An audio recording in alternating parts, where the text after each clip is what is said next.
So we've talked now about those 4 core skills that you can walk out of here today and put into use with practice. And when you practice those 4 skills, it will make you an infotuitive leader.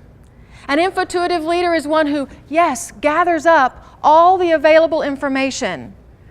They also are able to notice and name the feeling and bring it into your decision making.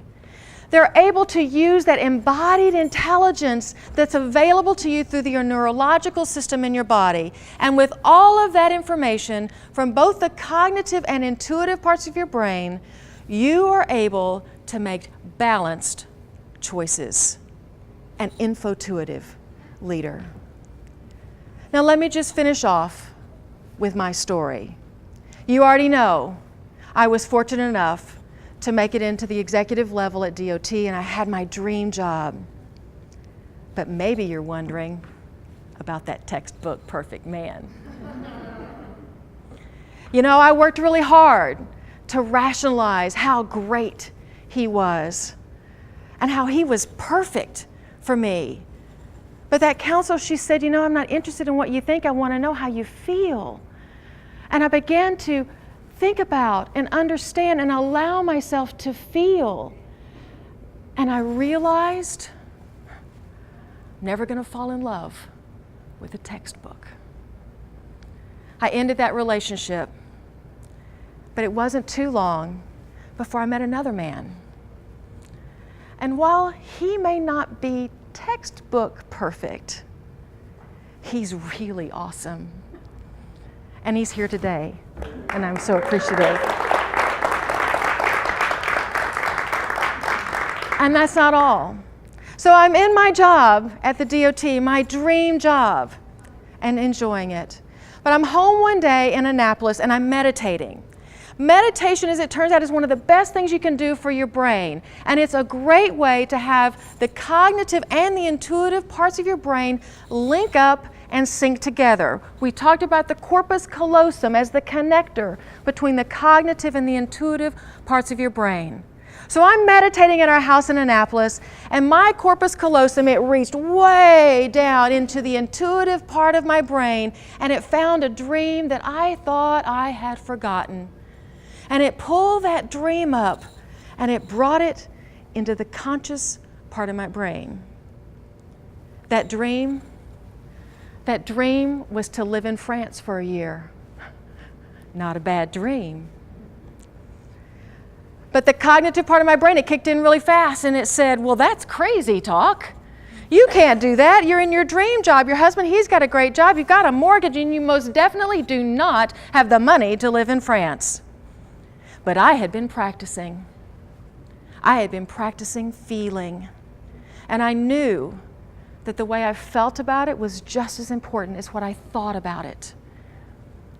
So I went to that husband of mine, and I said, so, sweetie, what do you think? What would you think if we moved to France for a year? And he said, okay, let's do it. Awesome, right? It took us 5 years to save the money to live in France. In 2010, we moved to France. We lived there for 10 months, and we spent 6 weeks traveling on the world to get home. That's why I have those travel books. But wait, there's more. To my astonishment, the government held my job for me. They gave me a leave of absence for a year. I got to come back to my dream job. But I was different. I hadn't been in that job for very long, and the somatic markers started. Knots in my stomach, tightness in my chest. But this time I fought it. I fought it. This was inconvenient. We'd been gone for a year with no income. Great job, my dream job, and I fought it until it made me physically ill. In all, it took me 18 months to be able to know and understand that my body was telling me it's time for the next dream job. And it took 18 months for me to work up the courage to go to that next dream job. And now it's been 18 months since I've been in my new dream job.